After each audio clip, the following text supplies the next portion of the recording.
자, 오늘 우리가 에스더 3장 말씀을 계속 살펴보겠습니다. 여러분, 우리나라 말에 호사다마라는 말이 있습니다. 좋은 일에는 흔히 방해되는 일이 많다. 좋은 일에는 마가 많이 끼인다. 그런 말이죠. 은혜를 충만히 받고 성령 충만함이 역사하는 그 방면에 또 마귀의 역사도 많은 것이 우리의 삶의 현실입니다. 교회가 막 부흥하고 은혜로워지려고 그러고 뭔가 하나님의 일들을 하기 위해서 막 이렇게 일어나는 그 일들을 있지만 또 그 이면에 마귀가 그것을 막으려고 하는 일들도 동시에 일어나는 거예요. 그렇기 때문에 은혜 충만한 그때에 또한 사단의 방해를 우리가 주시하면서 기도하는 것도 필요합니다. 자, 왜 서두에 이런 말씀 드리는가 하니까 여러분 지난주에 우리가 살펴봤듯이 에스더는 왕비가 되고 모르드게는 성전 문 앞을 지키는 수장이 되었어요.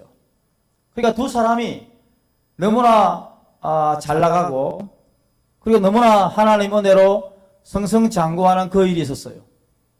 그러니까 무언가 잘 돼갈 그때에 순풍에 돛단 듯이 무언가 잘 흘러갈 그때에 가장 싫어하는 것이 누구라고요? 마귀예요. 이 마귀란 놈은 어떠한 수단과 방법을 가리지 않고 어떻게든지 하나님의 사람들 그리고 믿음의 사람들 좋은 분위기를 흐리려고 하는 그런 모습이 있어요.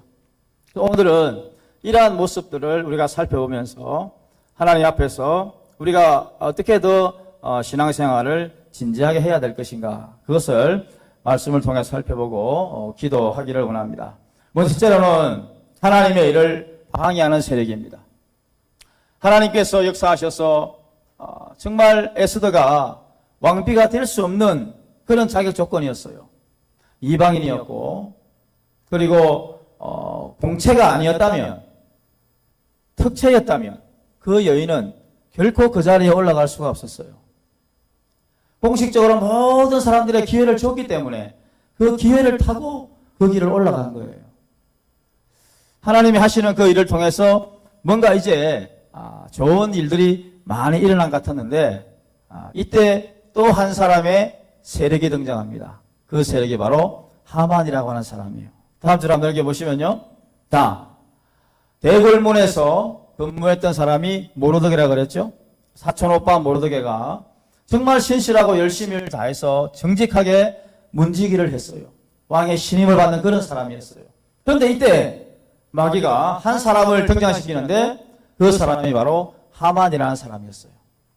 이 하만이라는 사람은 이스라엘과 적대적인 계파의 사람이었는데 뭔가 속에 음흉한 것이 많아요. 뭔가 속에 좀 다른 생각들이 많은 사람이에요. 그런데 이상하게 왕이 이 사람을 신임하는 거예요. 어떻게 왕을 보고 삼았는지 하만이 하는 모든 말은 왕이 무조건 오케이입니다. 자, 그런데 여기서 더 나아가서 왕이 특별한 명령을 내려요. 그 명령이 뭡니까? 앞으로 하만이 지나갈 때 모든 신하들은 무릎을 꿇고 절을 하시오. 그런 명령을 내리는 거예요. 자, 이게 참 얼토당토하는 명령이에요. 같은 신하인데 같은 사람들인데 왜 절을 하고 무릎을 꿇는단 말입니까? 이게 참 있을 수 없는 일인데 왕이 특별한 명령을 내려서 하만에게 그런 특혜를 준 거예요. 자, 그런데 이 특혜에 정식으로 정면 승부하는 사람이 있었어요. 그 사람 누굽니까? 모르드게라는 사람이에요. 하만이 막 지나갑니다. 지나가는데 다른 사람들은 막 무릎을 꿇고 절을 해요. 왕의 명령이니까. 그런데 모르드게는 꼿꼿이 서 있습니다. 배 쪽입니다. 전혀 미동도 하지 않습니다. 눈도 깜짝하지 않습니다. 다른 사람들이 막 절을 하는데도 전혀 미동도 하지 않습니다. 이 정도 배포가 있어야 되지 않겠습니까? 적어도 신앙이라고 한다면은 이런 배짱이 있어야 될 것 같아요. 죽이려면 죽여봐라. 제일 무서운 사람이 죽기를 각오하고 달라드는 사람이에요. 이 사람이 제일 무서워요. 좀 실력이 부족하고 싸움을 좀 못해도 죽기 살기로 달려들면 그 사람 무서워서라도 도망가요. 이 모르드게가 어떤 상황 가운데서도 무릎을 꿇지 않고 꼿꼿이 서 있는 겁니다. 주변의 신하들이 계속해서 무릎을 꿇으라고 이야기합니다. 그런데도 꿇지 않습니다. 이 정도 신앙의 배포가 어디서 나오는 겁니까? 이게 바로 신앙인의 특별한 힘인 줄로 압니다. 믿음의 힘이라고 하는 것은 나 이상이 되게 만듭니다. 여기 있는 김재환이라는 사람을 그 이상 되게 만들어요. 나라는 인간이 내 이름으로는 이 정도밖에 할 수 없지만 그 위에, 그 사람 그 위에 내 이름보다 더 큰 어떤 일을 할 수 있도록 만드시는 분이 하나님의 능력이에요. 그래서 모르드게는 이 하나님의 능력을 믿고 무릎을 꿇지를 않습니다. 참 이런 신앙이 있다고 하는 게 얼마나 대단한지 몰라요. 왜냐하면 그것은 바로 우상숭배와 같다고 생각하기 때문입니다. 왜 사람에게 절을 하는가? 왜 사람에게 무릎을 꿇는가? 이건 내 신앙 양심에 안 되는 것이다. 위배되는 것이다. 그런 간절한 이제 뜨거운 열정이 있었던 거죠. 여러분 예전에 국기에 대한 경례가 있었지 않습니까? 저희 어릴 때도 학교에 들어가면 국기를 보고 경례를 하고 학교를 들어갔습니다. 근데 어느 여고에서 어느 학생이 저 국기에 대한 경례는 이게 내 신앙 양심에 위배된다. 그렇게 생각하고 국기에 대한 이제 경례를 안 하고 그냥 학교를 들어갔어요. 학교에서 발칵 뒤집힌 거예요. 너 왜 국기에 대한 경례를 안 하느냐?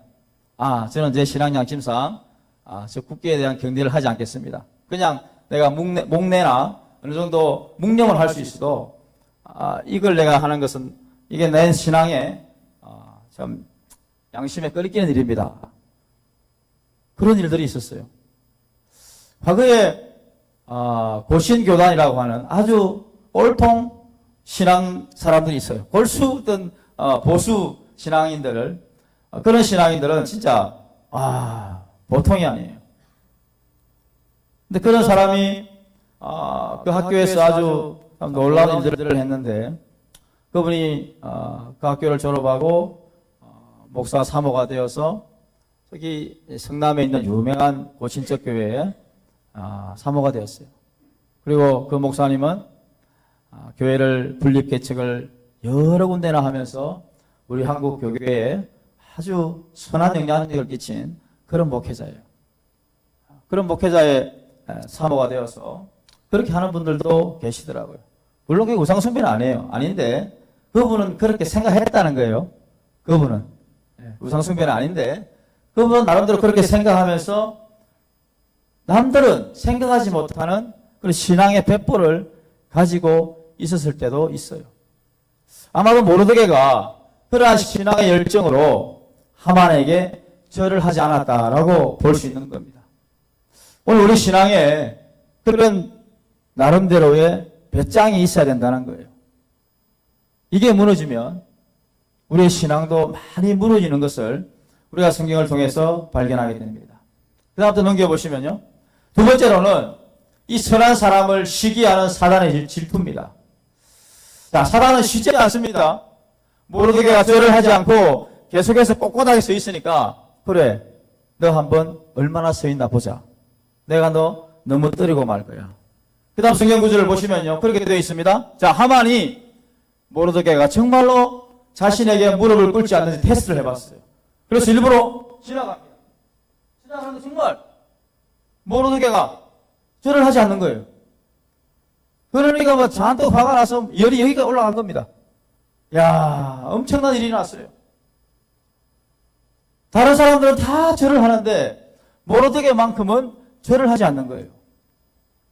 자, 절을 하지 않는다고 하는 것은 왕의 명령을 어기는 거기 때문에 목이 댕강 날아갈 수도 있죠.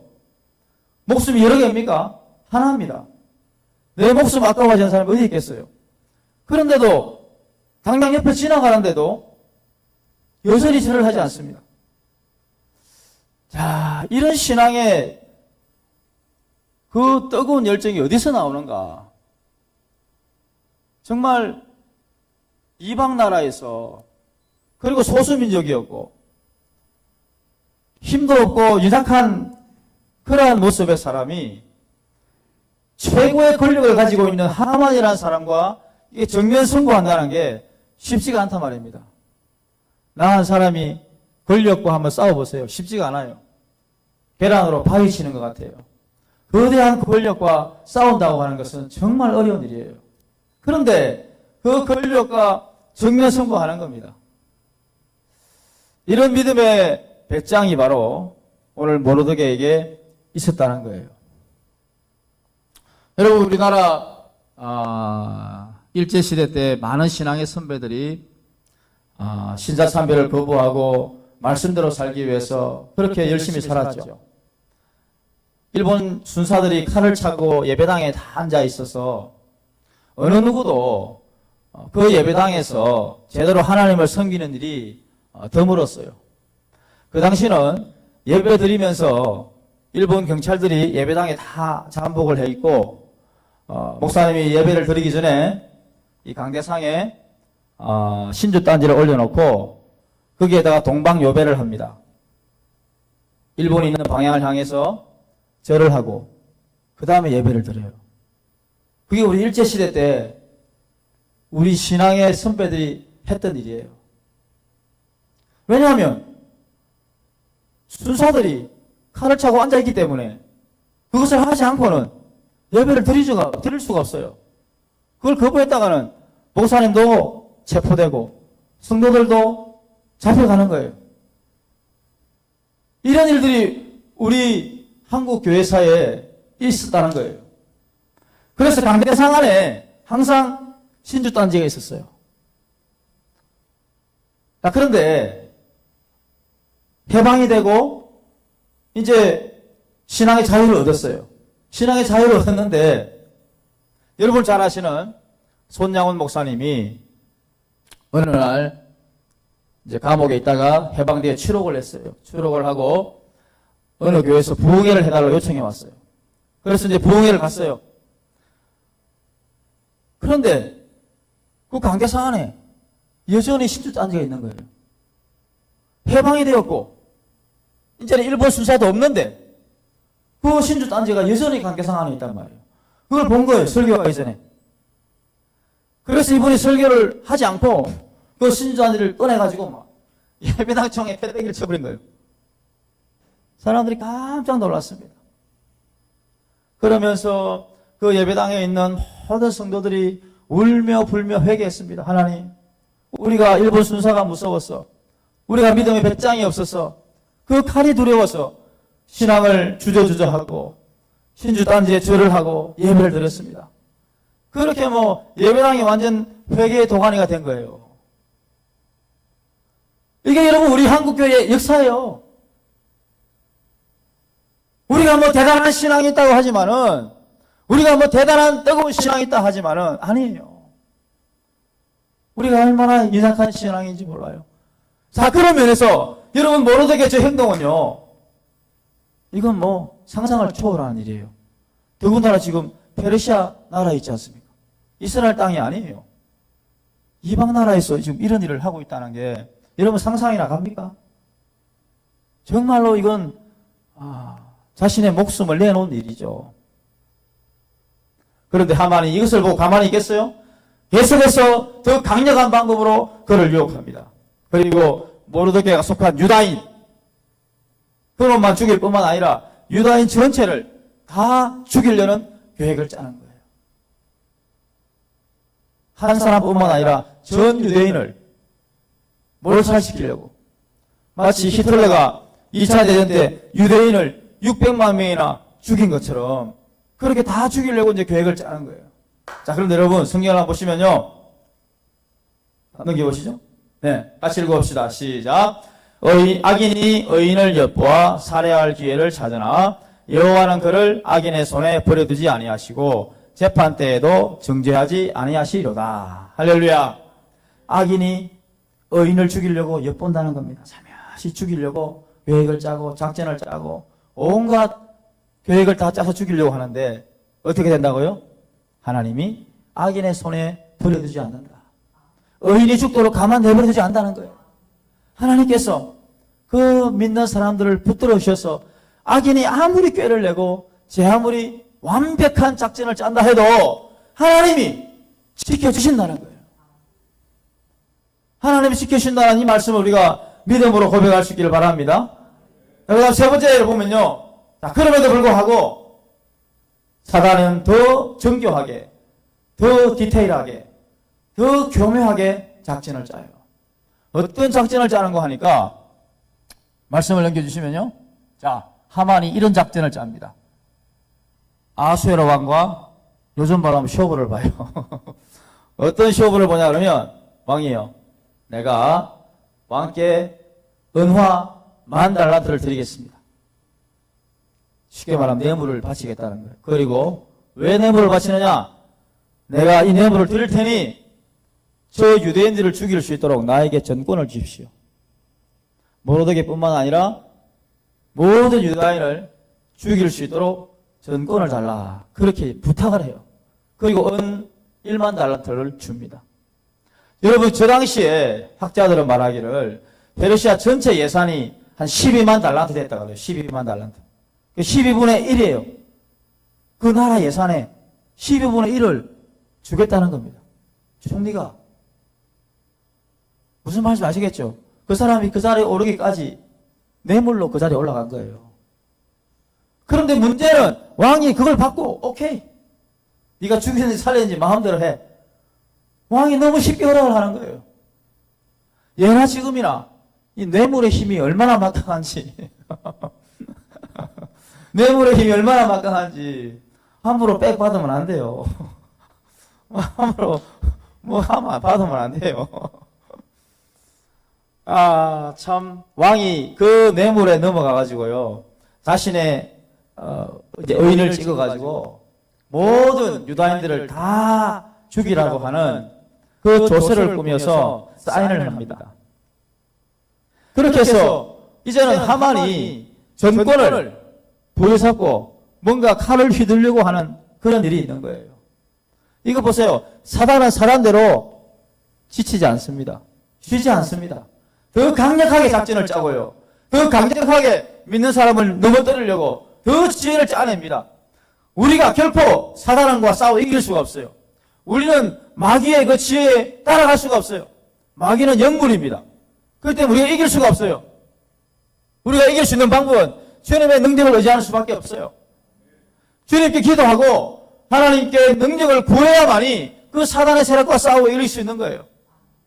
그 하나님의 능력이 있을 때만이 이 악한 세력과 싸워서 이길 수 있는 겁니다. 그렇습니다. 지금 우리의 싸움은 영적인 전쟁입니다. 여러분들의 믿지 않는 가족들, 또 우리 주변에 믿지 않는 많은 사람들, 눈에 보일 때는 그냥 눈에 보이는 일이지만 그 이면에 영적인 싸움이 치열합니다. 마귀가 계속해서 그 영혼을 뺏으려고 계속해서 유혹하고 미혹합니다. 이 영적인 전쟁에서 싸워 이길 수 있는 방법은 하나님께 도움을 구하는 것밖에 없어요. 하나님 도와주십시오. 사단이 계속해서 미혹하고 넘어뜨리려고 합니다. 믿는 우리까지도 저렇게 죽이려고 안달이지 않습니까? 저렇게 믿음이 좋은 모르드게를 죽이려고 하지 않습니까? 사실은 여러분, 모르드게는 왕에게 엄청난 은인입니다. 왜냐하면 우리가 지난번에 살펴봤듯이 모르드게가 문지기 하고 있을 때에 두 사람이 반란을 일으키려고 했잖아요. 이때 모르드게가 그걸 보고해서 왕을 살려줬거든요. 그러고 보면 왕은 모르드게에게 생명을 비친 거예요. 그런데 세상에 하만이라는 저자가 저 가문 이슬로 왕을 유혹했을 때 오케이. 아니 지금 누구를 죽이려고 하는데 자신의 충실한 부하 모르드게, 자신의 생명을 살려준 모르드게인데 그 사람을 지금 죽이는데 오케이 한 거예요. 그것도 모르고 지금. 이 얼마나 어리석은 일입니까? 뇌물에 눈이 어두워지니까, 사단이 눈을 가리니까 분별력이 없어지는 거예요. 판단력이 없어지는 거예요. 그러니까 저런 일이 일어나게 되는 겁니다.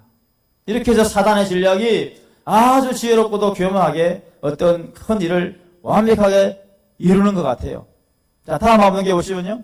자, 하만은 왕을 설득할 때에 유대인들은 법을 따르지 않는 사람들입니다. 앞으로 왕을 배반할 겁니다. 그렇게 위협하고 왕에게 속여서 그 명령을 받아내요. 그렇습니다. 사단의 전략은 속입니다. 거짓 선전선동을 합니다. 없는 걸 지어냅니다.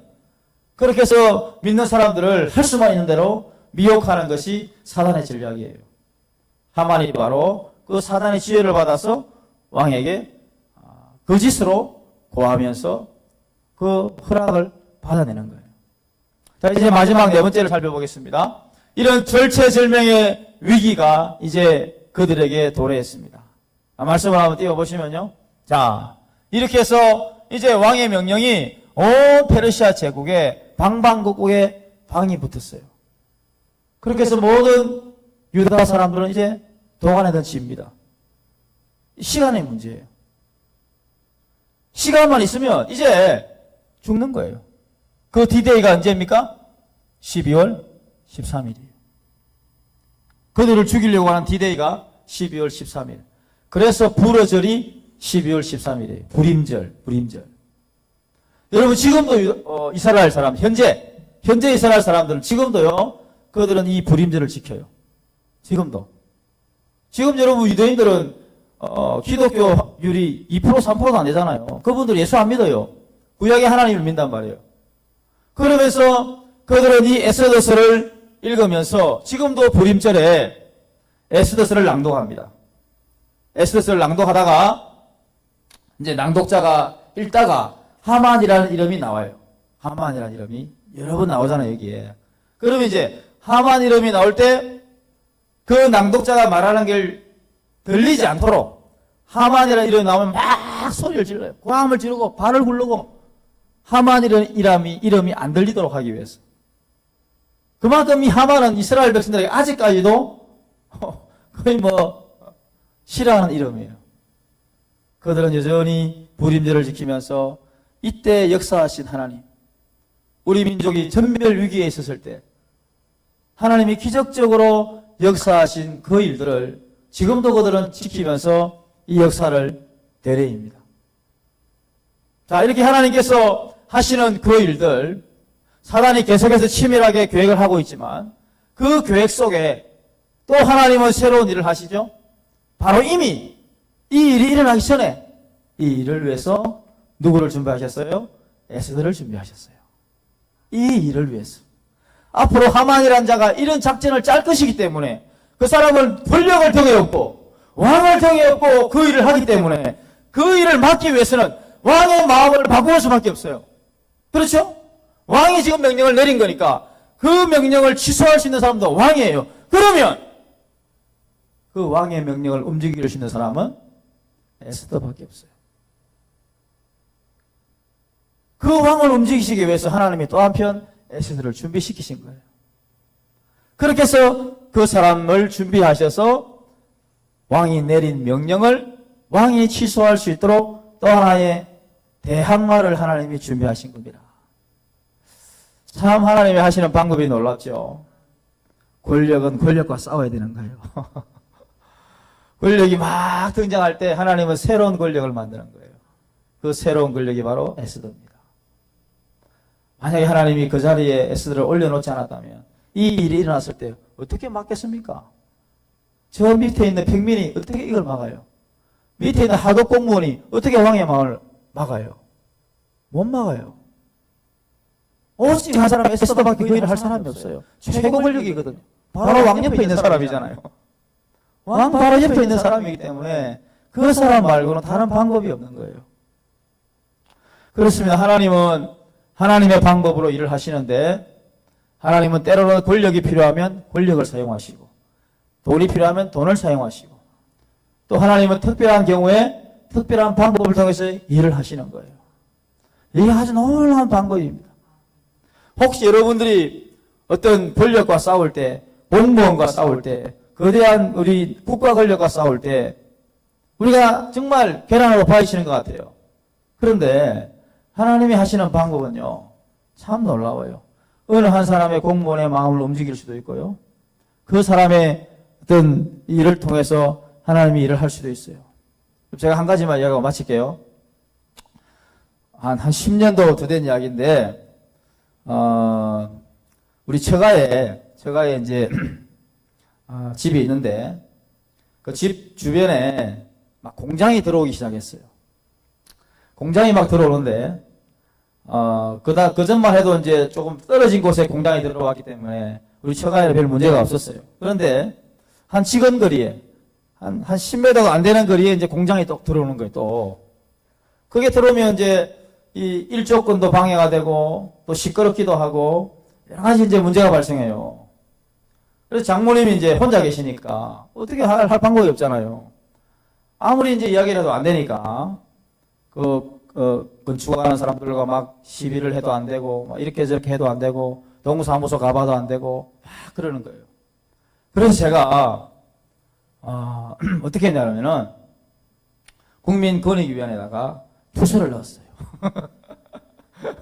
그 이제 신문고라고 아시죠? 신문고라고 이제 지금 우리 집이 이런 상황인데 우리 어머님이 이런 상황이라서 너무나 지금 힘이 드는데 주변에서는 아무도 반응이 없고 동사무를 찾아가도 아무런 반응이 없고 참 그렇다고 그렇게 해서 구구절절 제가 글을 쓰면서 선처를 부탁한다고 막 장문에 글을 올렸어요. 그런데 어느 날 구청에서 연락이 왔어요. 구청에서 이제 국민권익위원회에서 명령이 내려가니까 구청에서 사람이 왔어요.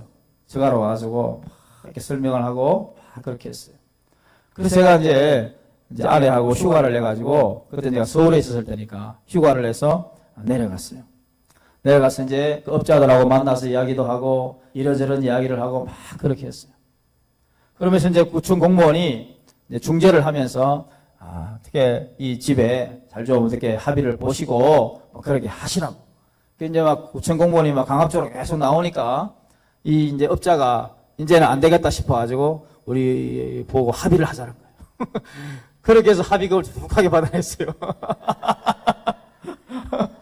네, 전혀 움직이지도 않는 사람들이 아무리 이야기를 해도 움직이지도 않고 늙은 할머니가 막 말을 하니까 뭐야 이렇게 아래로 보던 사람이 또 막 보고 동사무소 가도 아무런 반응도 없고 구청에 얘기해도 아무런 말이 없었는데 저 위에서 이제 명령이 내려오니까 그래서야 막 움직이는 거예요. 그렇게 해서 안 될 것이 되더라니까요. 제가 여러 군데 투서를 넣었어요. 그러니까 어떤 형태로든 답이 오더라고요. 되면 된다, 안 되면 안 된다. 답이 와요.